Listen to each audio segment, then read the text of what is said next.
Hey, you! Get your broke-ass, welfare-leeching self away from this door! This entrance is for important people. The words, crude and venomous, ripped through the frigid November air.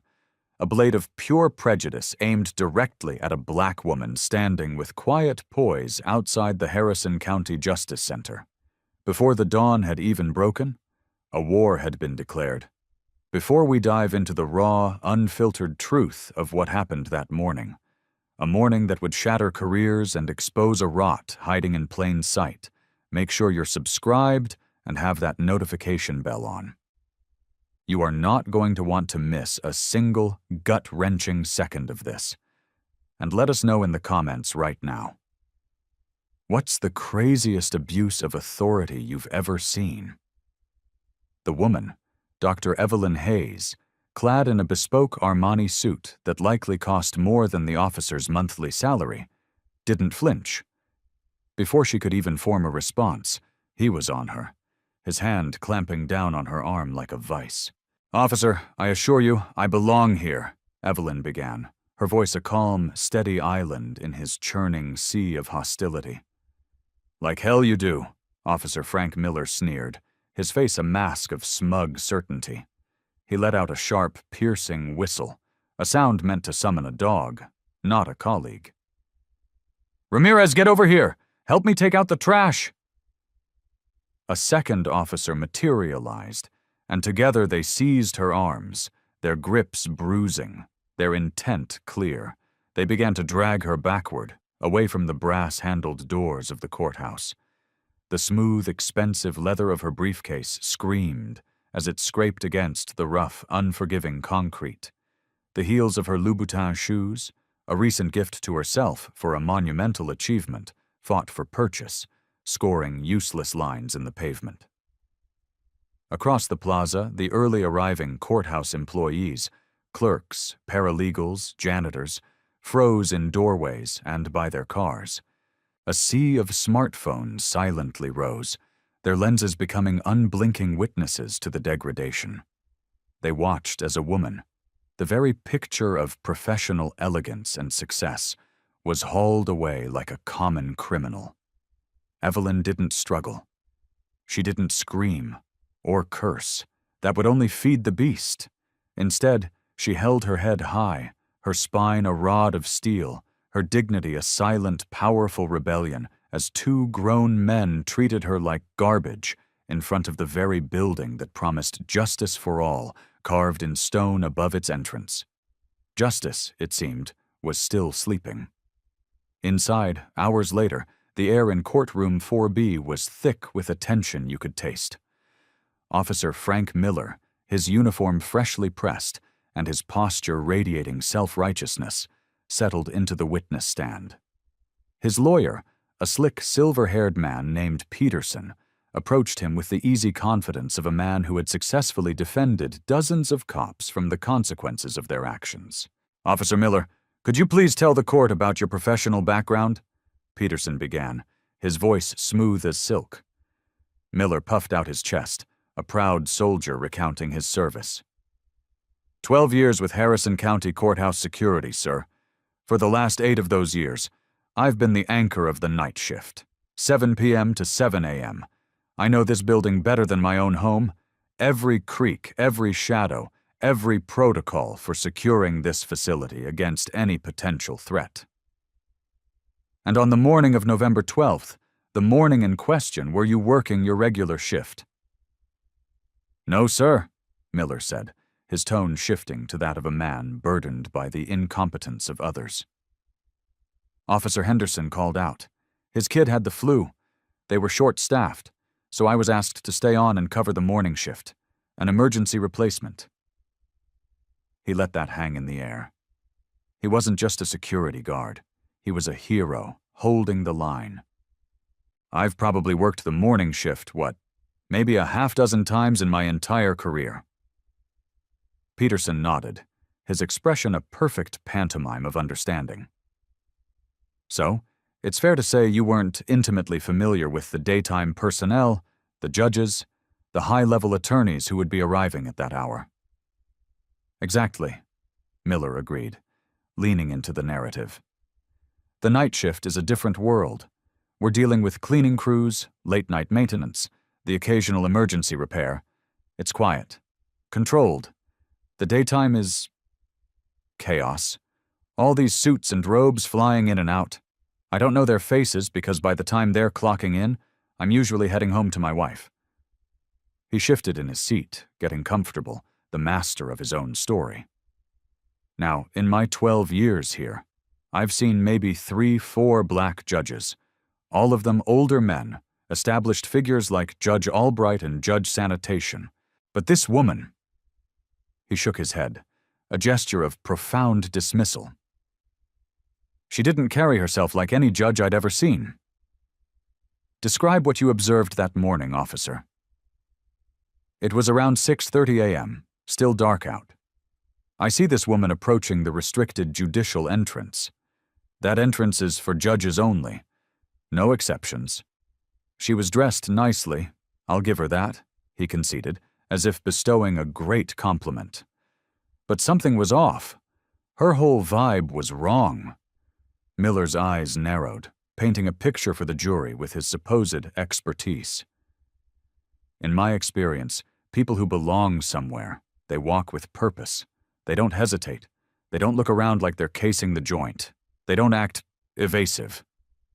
And this woman was acting evasive, Peterson prompted. Oh, absolutely. Textbook. When I approached her and informed her politely that she couldn't use that entrance, she got an attitude immediately.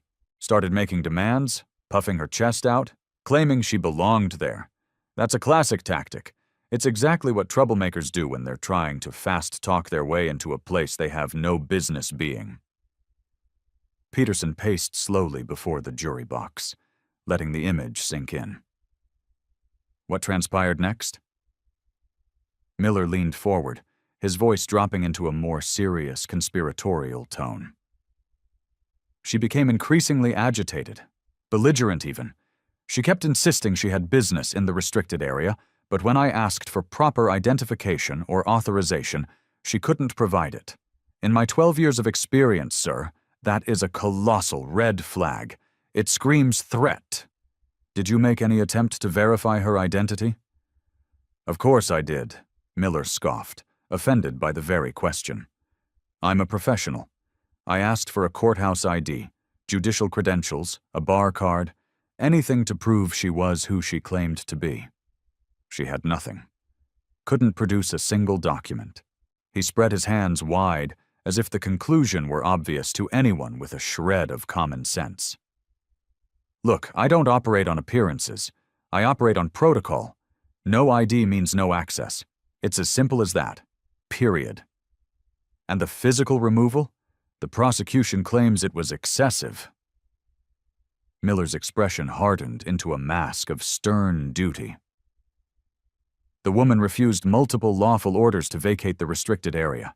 She was becoming disruptive, raising her voice, creating a scene and drawing attention from other early arrivals. The situation was escalating, and I had to de-escalate it. I called for backup. And Officer Ramirez responded? That's right. Ramirez has been my partner on and off for 5 years. He'll tell you the same thing. When an individual refuses lawful orders and becomes non-compliant, we are trained to escort them from the premises. It is standard security protocol for maintaining order and ensuring the safety of this entire facility. Sure.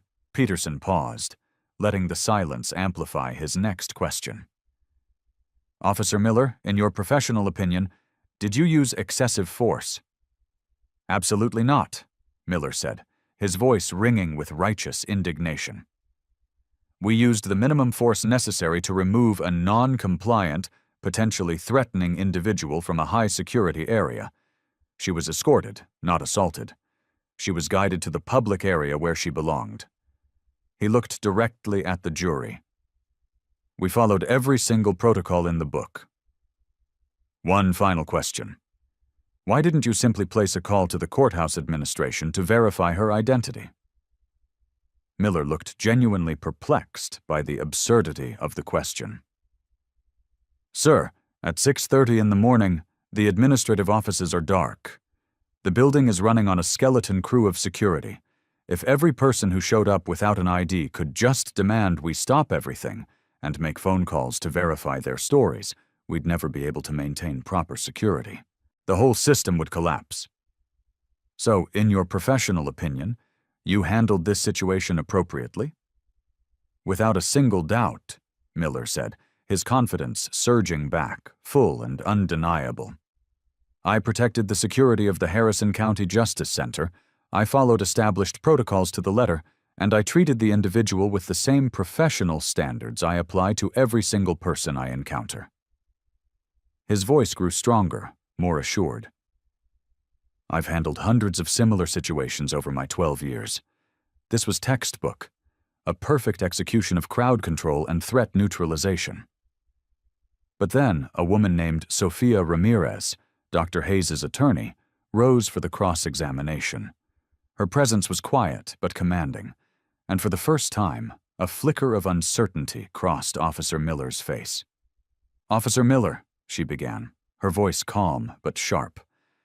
"You mentioned you've worked the night shift almost exclusively for the past 8 years. When was the last time you were required to review and familiarize yourself with the current roster of daytime judicial personnel?"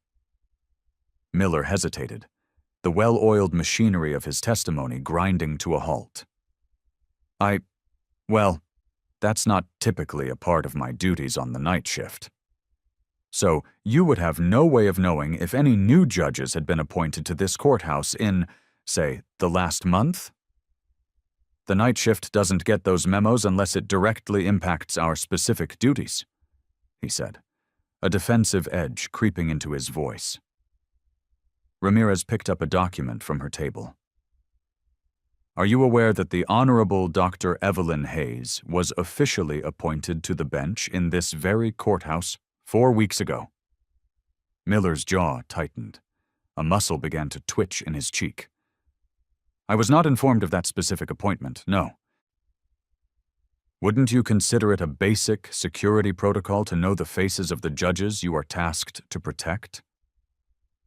"We have our assigned posts and responsibilities. I focus on my job." "Your job is to recognize authorized personnel, is it not?" The confidence was visibly draining from Miller's face now, replaced by a sullen stubbornness. "Within my normal scope of duties, yes."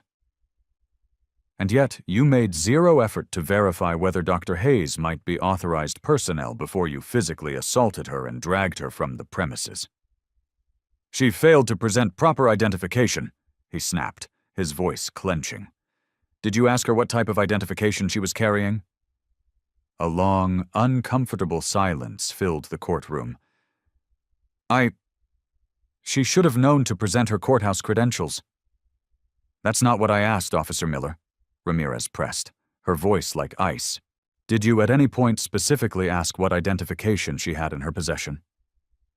Another pause, this one even longer and more damning.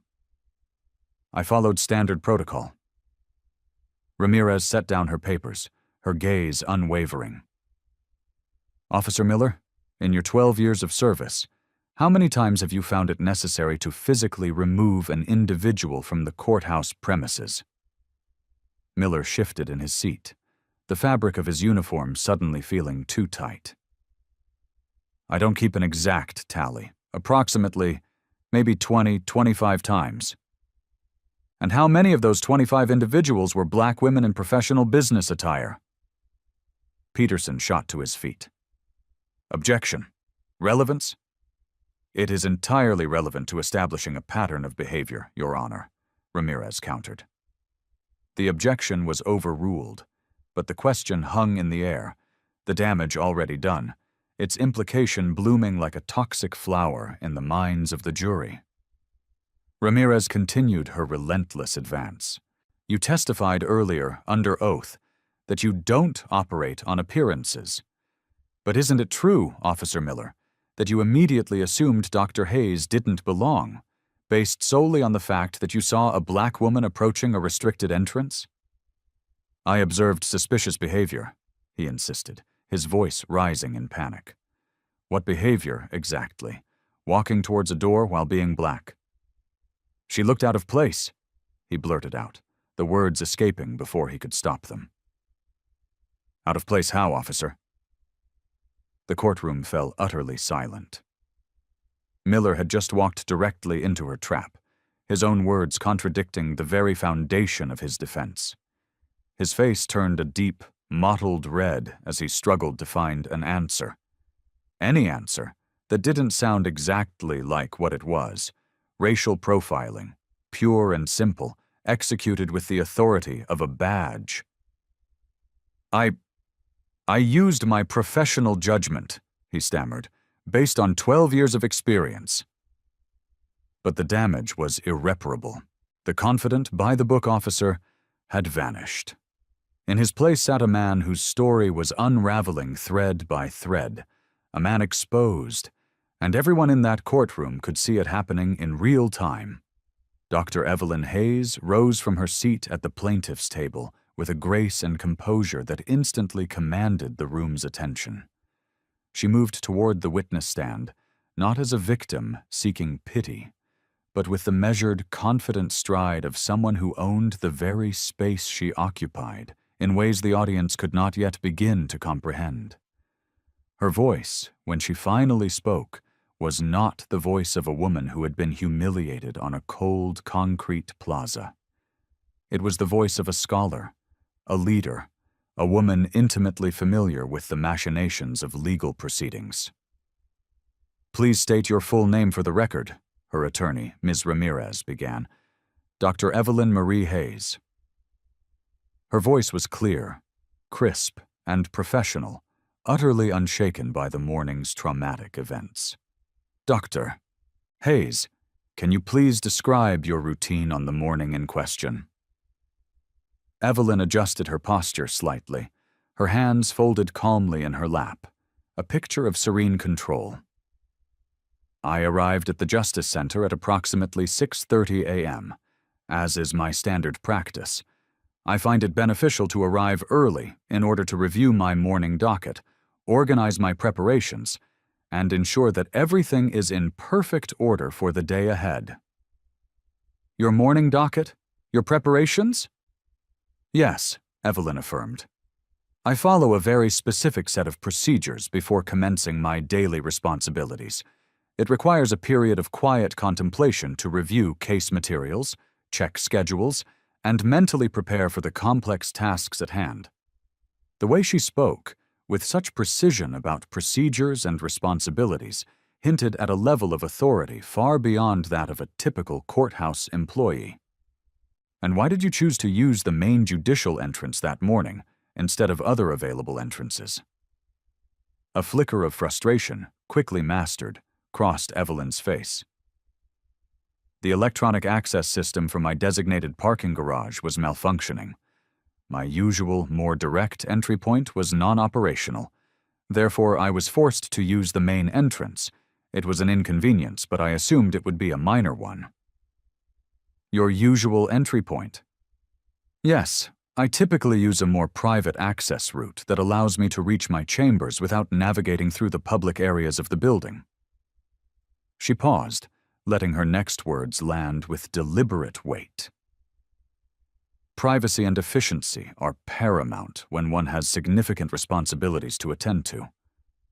Ramirez moved closer to the witness stand. Please describe your interaction with Officer Miller. Evelyn's composure remained flawless, but a subtle, steely edge entered her voice. Officer Miller approached me with an immediate and unprovoked hostility. Before I was given any opportunity to explain my presence, he made a series of degrading and baseless assumptions about why I was there. His language was not merely unprofessional, it was deliberately dehumanizing. Can you be more specific about this language? He referred to me as broke-ass and a welfare leech. He then loudly proclaimed that the entrance was for important people.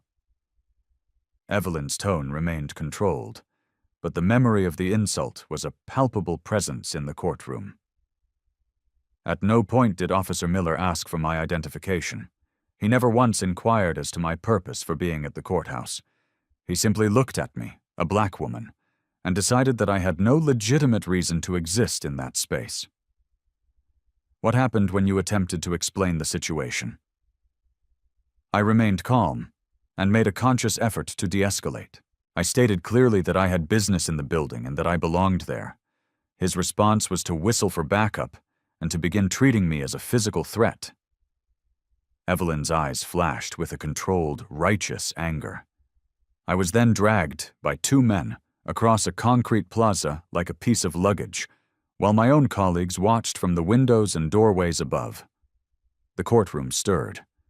The word colleagues hung in the air, its full significance not yet understood by most, but its implication was intriguing. Did you, at any point, resist the officers?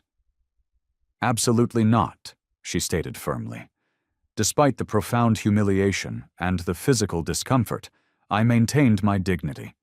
I understood that resisting would have only escalated an already grossly inappropriate situation and given them the justification they were clearly seeking.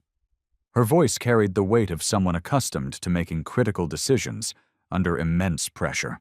Sometimes the most powerful response to injustice is to remain composed and allow the truth to be its own witness.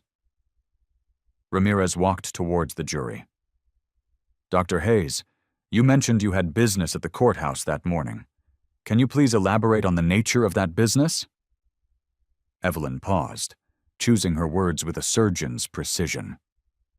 I had a series of professional obligations that required my presence to commence at precisely 9 a.m.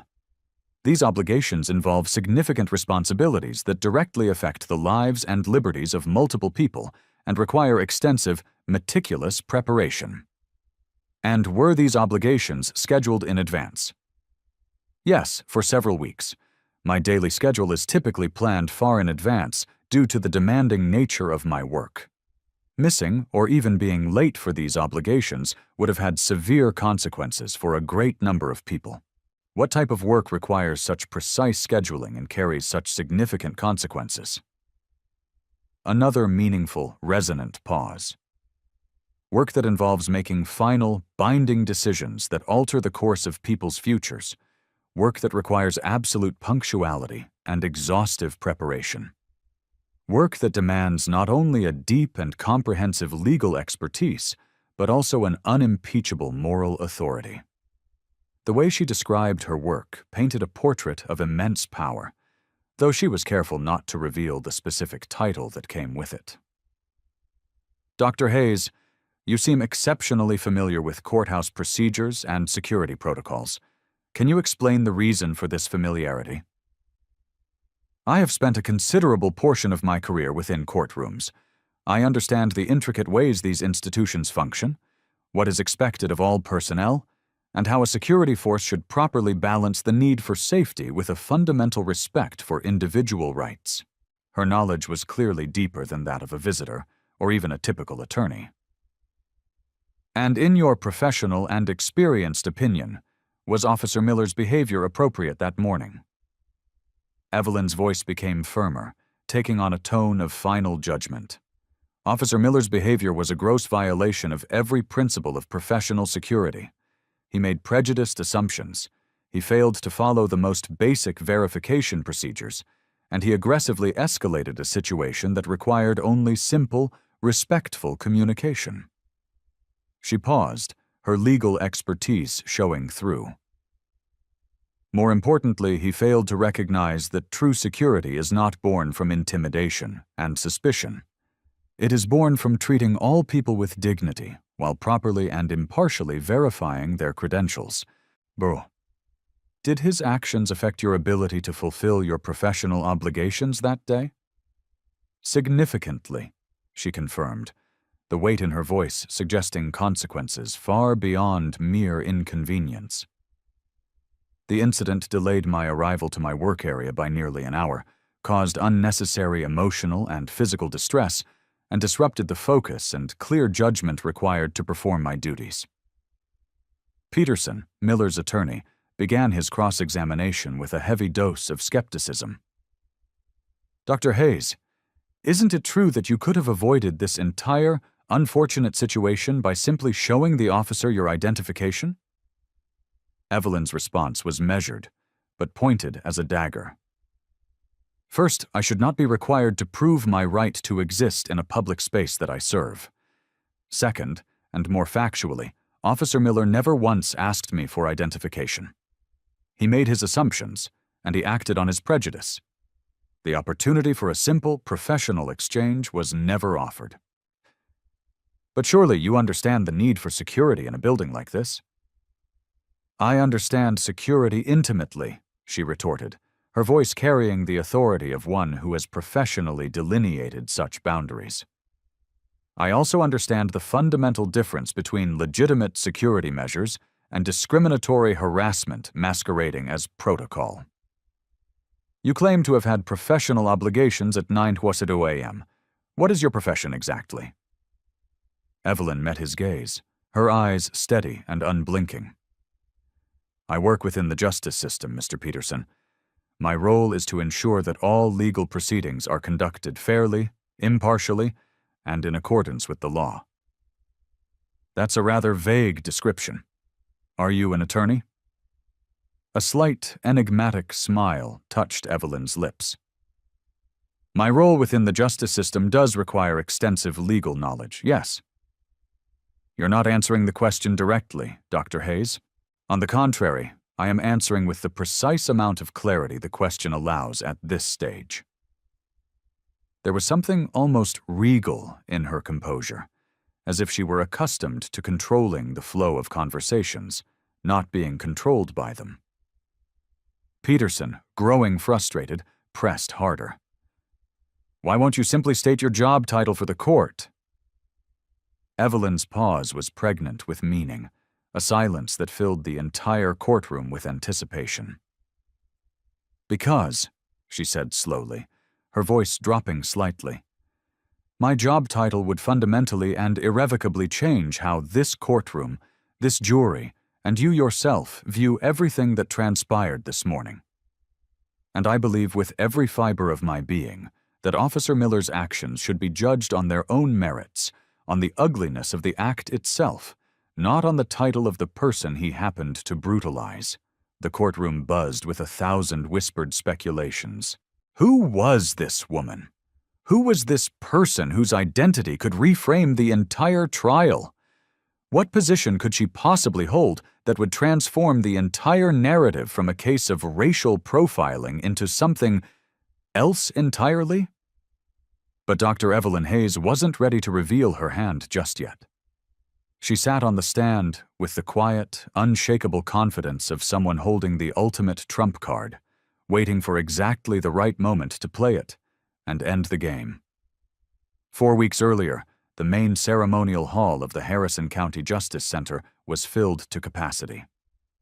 Chief Judge Patricia Williams stood at a podium, her voice echoing with pride. Please rise and welcome our newest judicial appointment to the bench, the Honorable Dr. Evelyn Marie Hayes. Evelyn, draped in the heavy black robes of a judge for the first time, raised her right hand and took the oath that officially transformed her from one of the state's most decorated prosecutors into a judge. The moment was captured by local news, applauded by courthouse staff, and entered into the official records of the institution. But Frank Miller, working his solitary night shift, sorting through lost and found items and monitoring empty hallways, never saw any of it. He remained completely unaware. Now, in her home study, surrounded by accolades from her time at Yale Law and awards for her prosecutorial victories, Evelyn reviewed a file that she knew would change everything. Her phone buzzed, displaying the name of the chief judge. Evelyn, have you made a final decision about pursuing this formally? Judge Williams' voice was heavy with concern. Patricia, this isn't just about me anymore, Evelyn said, her eyes fixed on a series of security footage stills laid out on her desk. This is about a systemic pattern of abuse that has been allowed to fester in the dark for far too long. But filing a federal lawsuit against our own courthouse security while you're the newest judge on the bench, the optics could be challenging. That is precisely why it must be me, Evelyn countered, her voice firm. If I, with the power I now hold, do not challenge this behavior, then I am silently endorsing it. What message does that send to the powerless, to the people who look like me and are abused by this system every day? Evelyn pulled out a thick binder, its pages filled with her own annotations. I helped draft these very courthouse security protocols 6 years ago, in my previous role as a legal advisor to the county. Officer Miller violated 6 different procedures before he even laid a hand on me. Miller's defense is that he didn't know who you were. And that is the entire problem, Patricia. He never bothered to ask. He saw a black woman, and his brain filled in the rest with a narrative of prejudice and suspicion.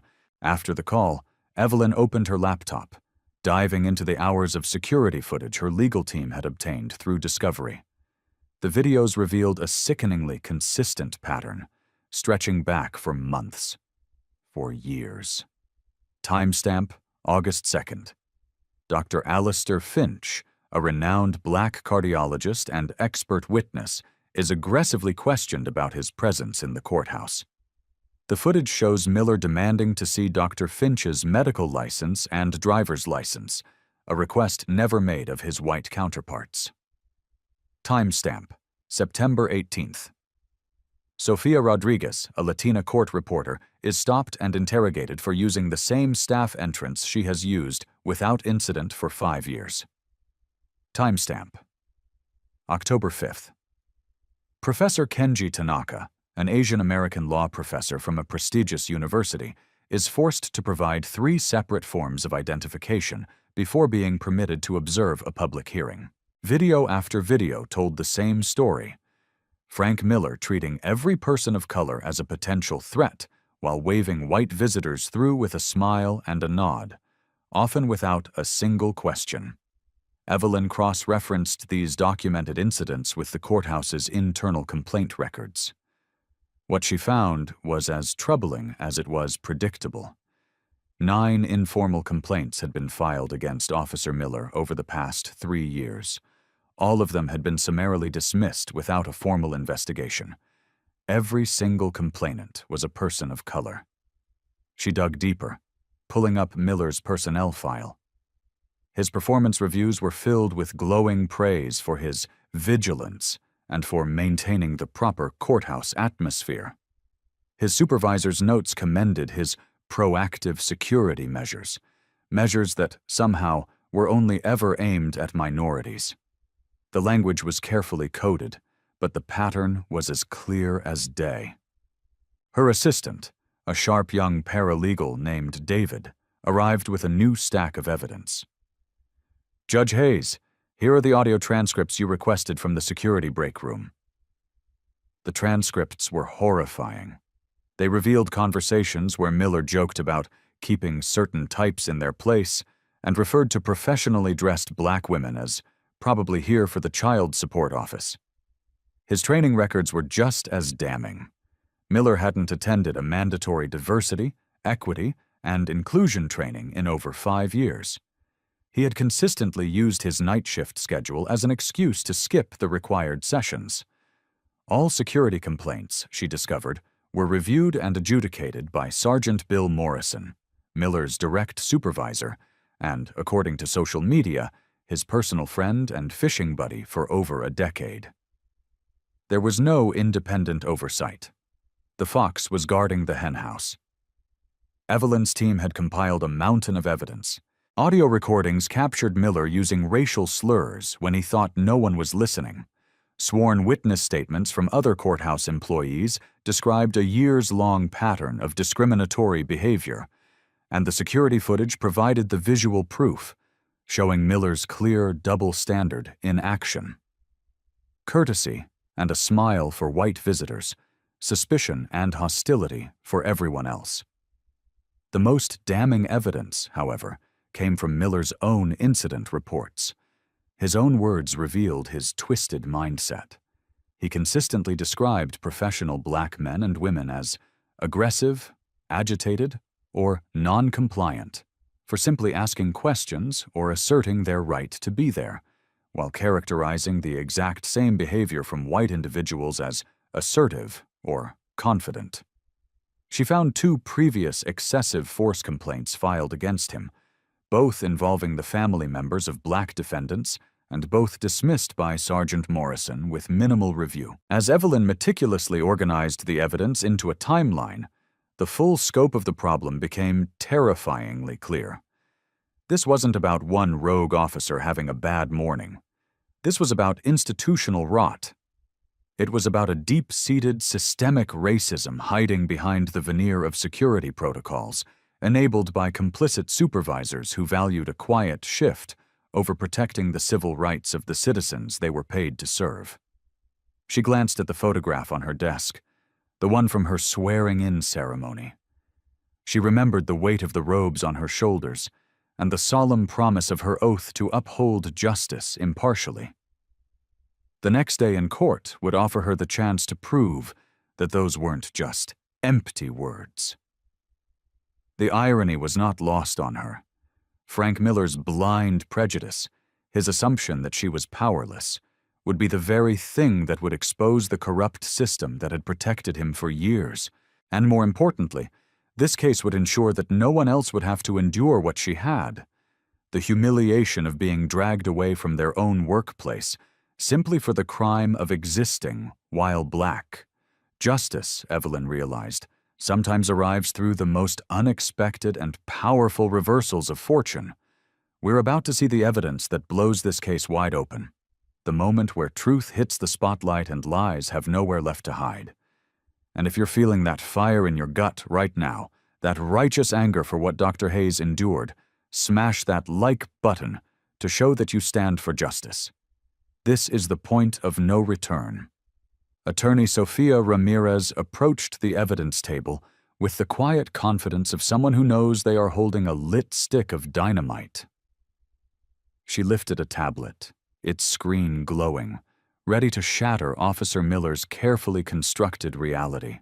Your Honor, I'd like to present Exhibit A, a compilation of courthouse security footage from the past 6 months, showing Officer Miller's interactions with various visitors to this justice center. The courtroom's large monitors flickered to life. The first clip showed a timestamp from 3 months prior. Dr. Alistair Finch, a distinguished black cardiologist in a tailored suit, approached the same entrance, carrying a briefcase nearly identical to Evelyn's. Miller's voice, amplified through the speakers, crackled with aggression. "Hold up there, pal. Where do you think you're going in such a hurry?" Dr. Finch stopped, his demeanor polite. "Good morning, officer. I'm here for the Wallace trial. I'm serving as an expert witness for the prosecution." "I'm going to need to see some identification," Miller demanded. "Can't be too careful these days." The footage showed Miller scrutinizing Dr. Finch's driver's license, his hospital ID, and finally his business card for nearly 4 minutes, while 2 white attorneys strolled past without so much as a glance from Miller. His body language was a perfect echo of his interaction with Evelyn. The aggressive posture, the dismissive gestures, the inherent assumption of wrongdoing. "Can you explain this interaction, Officer Miller?" Ramirez asked from her table. Miller shifted uncomfortably in his chair. "That was standard security protocol. We verify the credentials of everyone entering the building." Ramirez clicked to the next video. The timestamp was from the same day, just 20 minutes later. A young white woman in jeans and a hoodie approached the same entrance, looking lost. "Morning, miss," Miller said, his voice transformed, now cheerful and helpful. He practically stepped aside to let her pass. "Actually, officer, I'm not sure where I'm supposed to be," the woman said. "I got called for jury duty, but it's my first time." "No problem at all, ma'am. Just head right on up to the 3rd floor, room 305. They'll get you all sorted out up there." He gave her a friendly smile. No request for identification, no verification of her jury summons, no aggressive questioning. "Is this also your standard protocol, Officer Miller?" Ramirez's voice was laced with sarcasm. The videos continued, each one another nail in the coffin of Miller's defense. Sofia Rodriguez, the Latina court reporter, being interrogated about using her staff ID at the staff entrance while her white colleague streamed past her. Professor Kenji Tanaka, the Asian American law professor, being forced to empty his briefcase onto the security table to prove he wasn't carrying anything dangerous, while white students entered the same public hearing without issue. Miller's face grew redder and redder with each damning clip. His attorney, Peterson, objected repeatedly, claiming the videos were being taken out of context, but the pattern was brutally, undeniably clear. "These are isolated incidents," Miller stammered. "Isolated?" Ramirez shot back.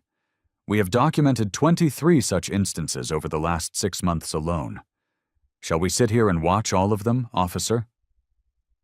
The real bombshell, however, came when Ramirez introduced the audio recordings from the security office break room.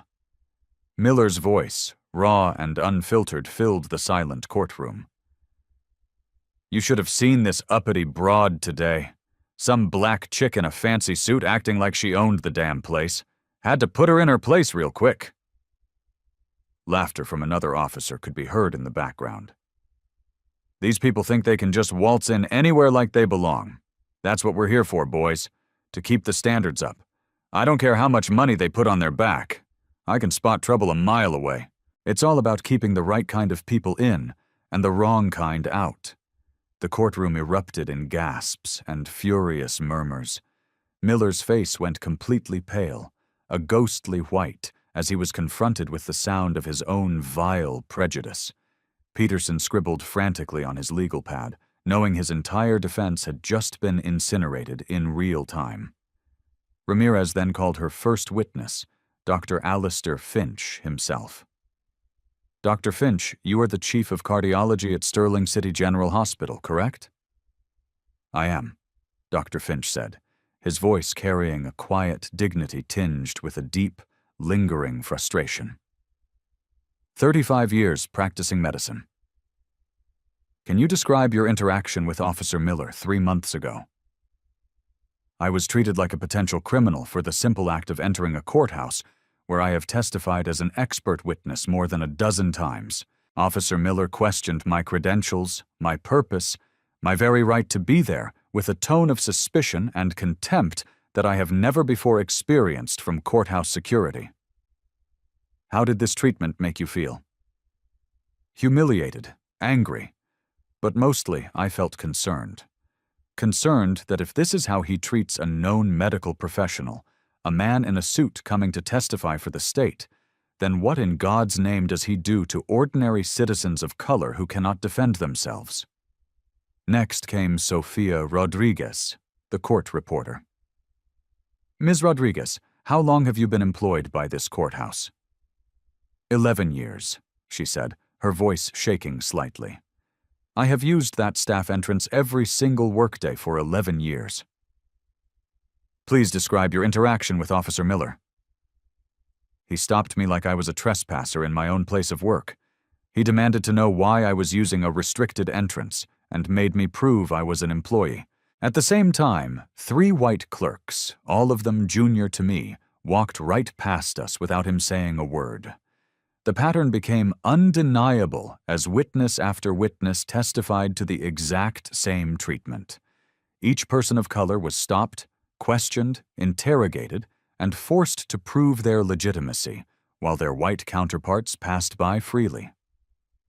Ramirez then introduced Miller's training records into evidence. "Officer Miller, when was your last mandatory diversity and inclusion training session?" It's been a while," he mumbled. 5 years, to be exact.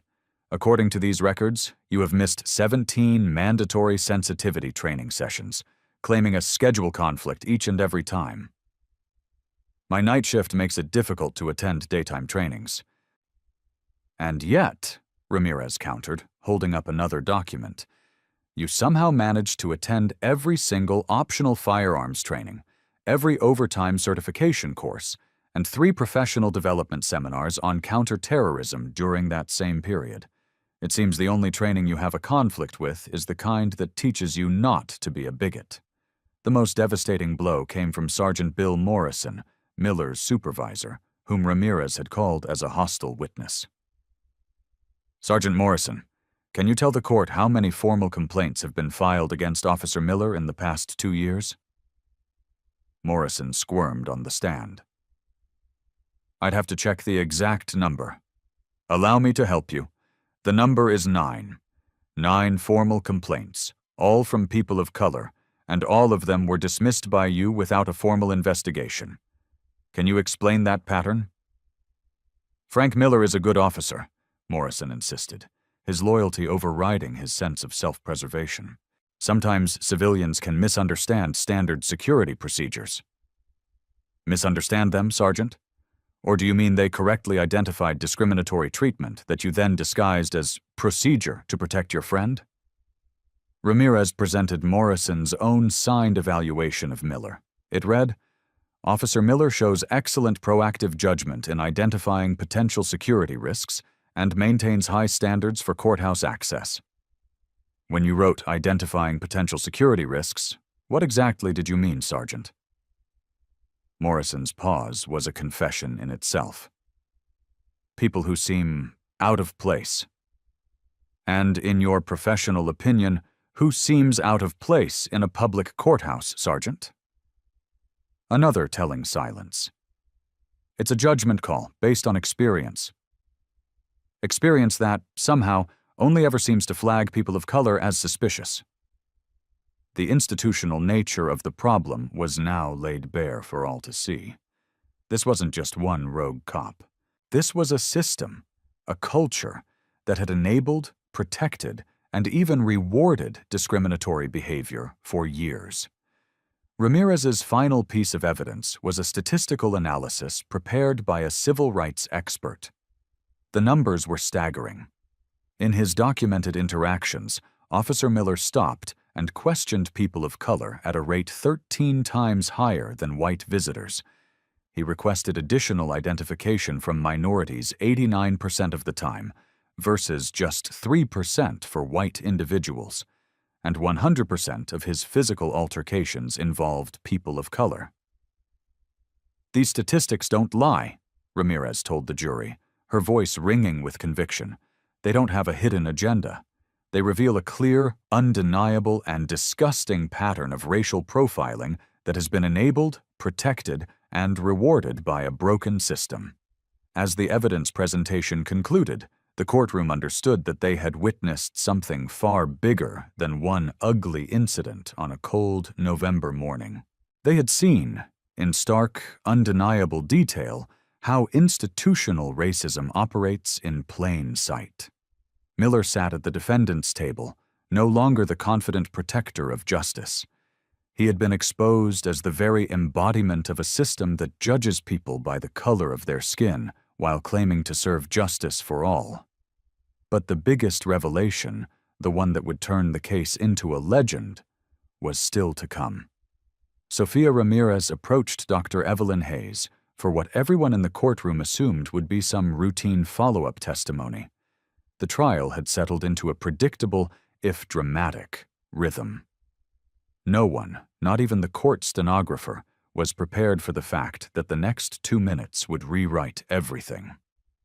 "Dr. Hayes," Ramirez began, her voice steady, "you mentioned earlier that you had significant professional obligations scheduled for 9 a.m. that morning. Can you please specify for the court exactly what those obligations were?" Evelyn adjusted her posture in the witness stand, a subtle shift that somehow made her seem to grow in stature. Her voice, when she spoke, carried a new and profound authority. "I was scheduled to preside over the 9 a.m. criminal docket. I needed to arrive early to review the case files, consult with my clerk, and prepare for the morning's proceedings." The word preside hung in the air, electric, like lightning before the thunderclap. Jury members physically leaned forward, their brows furrowed, not quite processing the implication of what they had just heard. Ramirez let the word linger for a moment before continuing.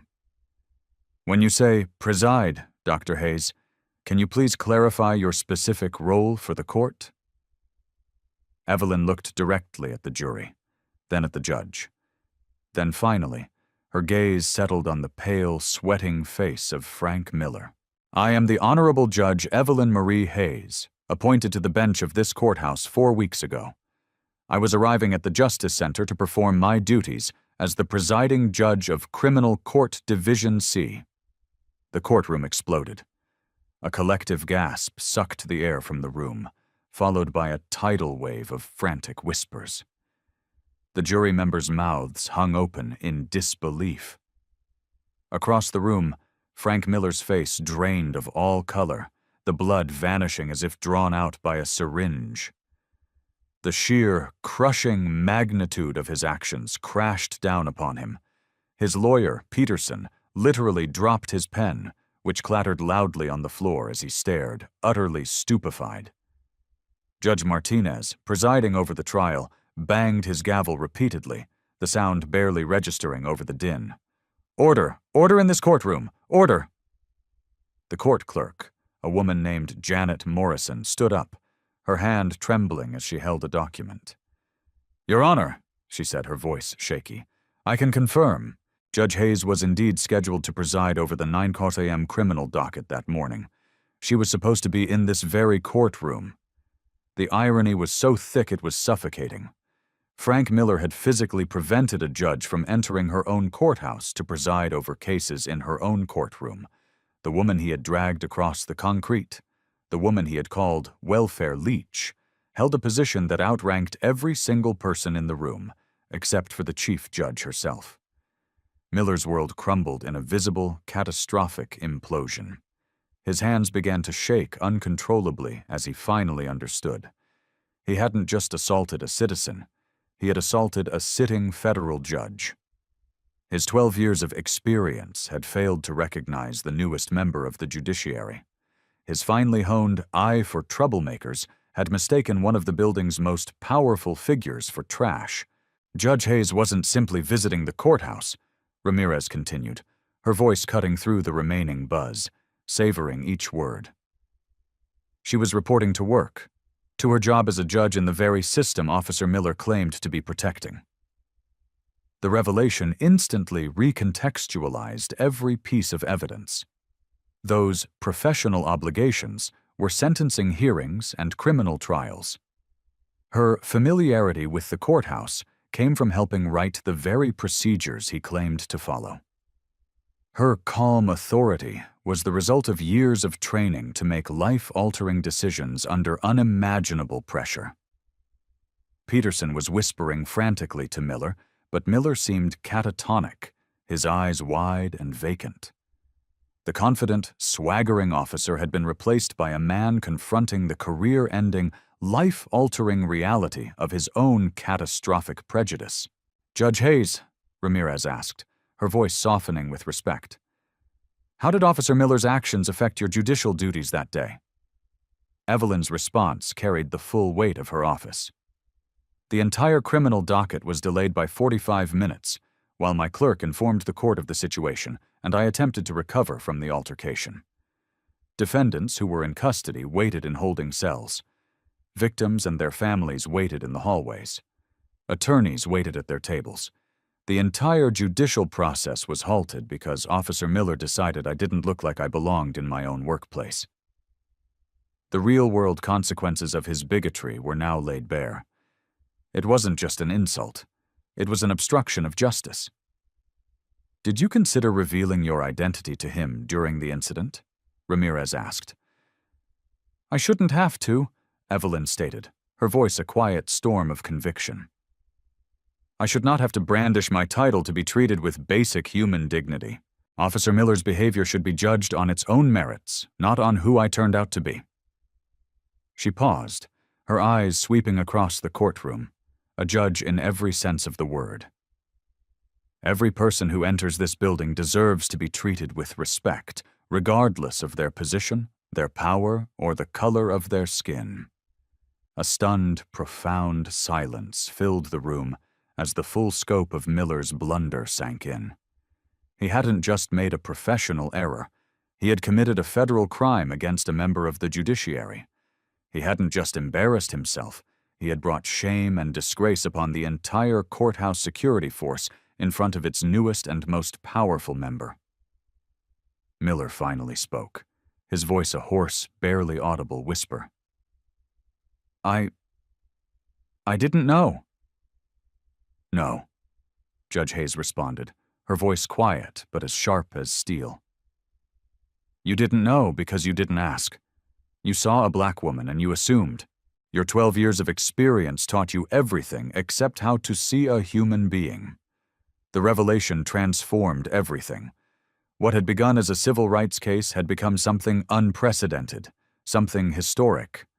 A sitting judge seeking justice for her own assault at the hands of those sworn to protect her. The power dynamic hadn't just shifted. It had been completely and irrevocably inverted.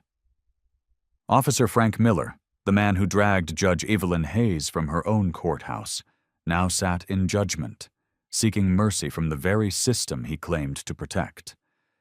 The hunter had become the hunted, and justice, in all its potent irony, had finally revealed its hand. The woman he thought was powerless held more power than he could have ever possibly imagined. The revelation that Dr. Evelyn Hayes was, in fact, the honorable Judge Evelyn Hayes had shattered Frank Miller's defense. But the wheels of justice, once set in motion, had to continue turning. Judge Martinez called for a brief recess, a collective gasp for air after the bombshell. When court reconvened, the atmosphere was fundamentally altered. Everyone in the room, the jury, the press, the public, understood they were no longer just spectators at a trial. They were witnesses to legal history. Sofia Ramirez approached Miller for a final cross-examination. He had begun the trial with a puffed-up chest and a cocky swagger. Now he looked like a condemned man, hollowed out and awaiting the fall of the axe. "Officer Miller," Ramirez began, her voice devoid of triumph, filled only with a cold, clinical purpose. "You have just learned, along with the rest of us, that you physically assaulted a sitting federal judge at her place of work. How does that make you feel?" Miller's voice was a cracked whisper. I'm devastated. I had no idea." "You had no idea," Ramirez repeated, letting the words hang in the air. "Because you never asked. You saw a black woman, and you made an immediate assumption that she was a threat. Is that not correct?" "No, that's not. Officer Miller, in your 12 years of service, how many white women have you found it necessary to physically drag from the courthouse premises?" Peterson's objection was weak, almost pathetic. Judge Martinez waved it away. Miller's silence was his answer. "I'll take that as a 0, Ramirez said. "Now, how many black women?" Another crushing, damning silence filled the room. "The record shows 5, Officer Miller, including Judge Hayes. Can you explain that pattern to the jury?" Miller's face was slick with sweat. Each situation was different." "Different how, officer? A different skin color which triggered a different, more violent response from you? You testified under oath that you don't see color. So tell me, Officer Miller, how is it that you managed to assault a federal judge because you don't see color? How did you prevent her from entering her own workplace because you are so commendably colorblind?" The courtroom watched as Miller squirmed, his standard hollow defenses crumbling under the undeniable weight of reality. Ramirez produced his personnel file again. "Your training records show you've missed 17 mandatory diversity and sensitivity sessions. You claimed it was due to schedule conflicts with your night shift." "That's right. Yet you managed to attend every optional firearms training, every overtime certification course, and multiple professional development seminars during that same period. It appears, Officer Miller, that the only schedule conflict you have is with learning about the civil rights of the people you are sworn to protect." Miller had no answer. He just sat there, a man drowning in the consequences of his own prejudice. "Officer Miller, do you believe that Judge Hayes looked like a criminal that morning?" The situation was confusing. Confusing? Ramirez's voice rose with incredulity. A professionally dressed woman in a $1,000 suit carrying an expensive briefcase and walking towards the entrance of the building where she works. That confused you? She didn't have proper identification, he blurted out, clinging to the last piece of his shattered narrative. You never asked for identification, Ramirez thundered.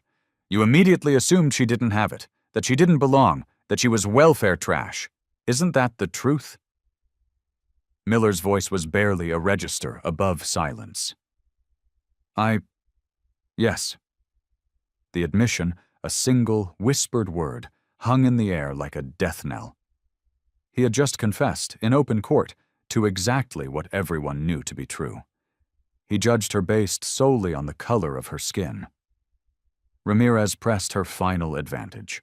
Officer Miller, what was it specifically about Judge Hayes that morning that made you believe she was a threat? Miller's mouth opened and closed, but no sound came out.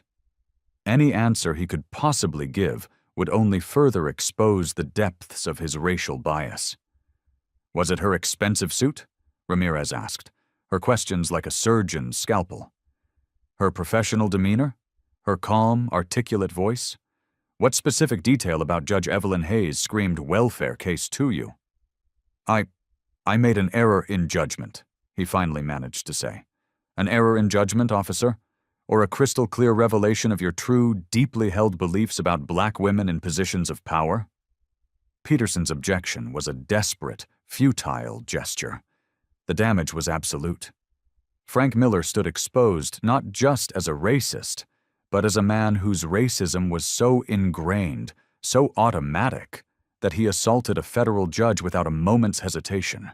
Ramirez delivered the final, devastating blow. Officer Miller, Judge Hayes spent 15 years as a top prosecutor for this state before her judicial appointment. She has put more violent criminals behind bars than you have ever encountered in your entire career. Yet, on that morning, you didn't see a protector of the law. You saw a criminal. Why? Miller broke completely. A dry, ragged sob escaped his lips. I don't know, he whispered, his head in his hands. She didn't look like... Like what, Officer Miller? Ramirez's voice was soft now, but no less deadly. Like a judge? Tell the court, officer. Tell us all. What does a judge look like in your mind? The question echoed through the silent courtroom as Miller finally confronted the ugly truth. His mental image of authority, of power, of belonging, did not and had never included a black woman. Officer Miller, do you believe you are fit to continue serving in courthouse security? I've served honorably for 12 years, he pleaded, his last grasp at a life that was already gone. You just assaulted a federal judge. You have been exposed as a man who systematically targets and harasses people of color. You have admitted, under oath, to making assumptions based on race. Tell me, officer, how is any of that honorable service? Frank Miller's world had collapsed. The man who began this trial, cloaked in the authority of his uniform, was now just a broken man, stripped bare, his career, his reputation, and his future utterly destroyed by his own hateful actions and his own damning admissions. No further questions, Your Honor. As Sofia Ramirez returned to her seat, the courtroom understood they had witnessed the complete and total dismantling of not just one man's pathetic defense, but of an entire culture of institutional racism. Frank Miller, the man who thought he was protecting the courthouse from undesirable elements, had just been revealed as the most undesirable element of all. The courtroom felt electric as the attorneys prepared for their closing arguments. Everyone present knew they were witnessing a landmark case, a moment that would be studied in law schools and police academies for decades to come. A searing example of how institutional racism operates and how, sometimes, justice can prevail against even the most entrenched odds. The prosecutor, a sharp, no-nonsense woman named Janet Mills, approached the jury. Her voice carried the weight of civil rights history. "Ladies and gentlemen of the jury," she began, "what you have witnessed in this courtroom is not just about one officer's monumentally bad decision. It is about a system that allowed, encouraged, and protected racial discrimination for years, all while hiding behind the authority of a badge and the excuse of protocol." Mills walked slowly past the jury box, making eye contact with each member. Officer Frank Miller didn't just assault Judge Evelyn Hayes on that cold November morning. He assaulted the very principles this justice system claims to uphold. He assaulted the fundamental idea that all people, regardless of their race or station in life, deserve to be treated with dignity. He assaulted the Constitution that he swore an oath to protect. The prosecutor's voice grew stronger, more resonant. But here is what makes this case so truly, profoundly extraordinary. Officer Miller assaulted a sitting federal judge, the very embodiment of the law he claimed to be serving. The irony is so deep it would be comical if the consequences weren't so tragic. She paused at the evidence table, gesturing toward the mountain of video files, audio transcripts, and statistical reports. The evidence is overwhelming, and it is undeniable. Security footage that reveals Miller's racist double standard. Audio recordings that capture his vile, prejudiced language in his own voice. Statistical analysis that proves, beyond any doubt, his discriminatory pattern of behavior. And the powerful testimony from respected professionals who suffered the exact same humiliation. She turned back to the jury, her gaze unwavering. Frank Miller's defense has crumbled because it was built on a foundation of lies. He claims he doesn't see color, while the evidence shows he systematically targets people of color. He claims to follow protocol, while the evidence shows he violated every professional standard of conduct. He claims Judge Hayes looked suspicious, when the truth is, she was simply existing while black in America. Her voice took on a tone of moral authority. This is not about an honest mistake made in a split second. This is about a deeply ingrained prejudice that led a trained security officer to physically assault a federal judge because she did not match his racist, preconceived notion of what power and authority are supposed to look like. Mills approached Miller's table, speaking not to the jury, but directly to him. "Officer Miller, your 12 years of experience taught you everything except the most basic lesson of all, that human dignity is not, and never will be, determined by the color of one's skin. Your badge gave you power, but you chose to use that power to oppress rather than to protect." She returned to face the jury, her voice building to a powerful crescendo. Judge Hayes could have ended this incident in an instant. She could have flashed her credentials. She could have uttered 3 simple words, "I'm Judge Hayes." But she didn't, because she understood something Frank Miller will never comprehend. That justice demands that everyone deserves dignity, not just those who hold titles and positions of power. Frank Miller violated federal civil rights laws. He committed assault under color of authority. He obstructed justice, but most importantly, he betrayed the sacred oath he took to serve and protect all citizens equally. Find him guilty. Send a message, loud and clear, that a badge is not a license to discriminate. Show this community, show this country, that our justice system protects everyone, especially when everyone includes the judges themselves. Miller's attorney, Peterson, rose for what he knew was an impossible defense. "Ladies and gentlemen," he began, his voice lacking any real conviction, "my client made mistakes, horrible, life-altering mistakes. I won't stand here and pretend otherwise. But Officer Frank Miller is not the monster the prosecution has painted him to be. He is a man who served this county faithfully for 12 years and made a terrible, catastrophic error in judgment." The defense felt hollow, a ghost of an argument. "We ask for your mercy, not because what he did was right, but because good people can sometimes make the worst mistakes of their lives. A guilty verdict will destroy not just his career, but his family, his future, everything he has ever known." Peterson sat down, the air of defeat hanging around him like a shroud.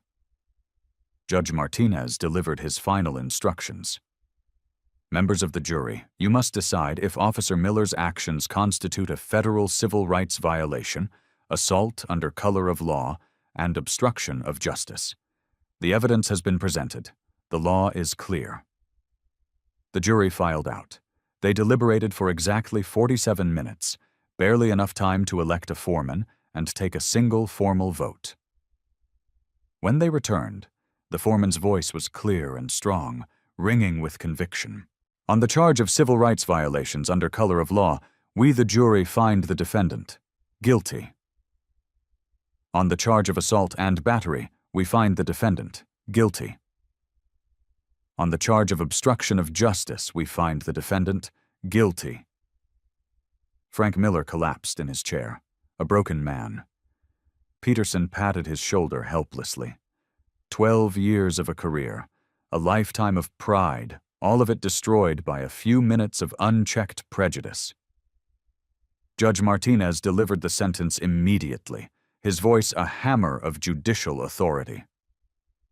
"Officer Frank Miller, you have been found guilty of federal crimes that strike at the very heart of our justice system. You used your authority to oppress rather than protect. You discriminated based on race while hiding behind your badge. And you assaulted a federal judge because your own bigotry blinded you to her humanity. You are hereby sentenced to 18 months in a federal penitentiary, to be followed by 2 years of supervised probation. You are permanently barred from holding any position in law enforcement for the rest of your life. You are ordered to complete 200 hours of community service with local CIV.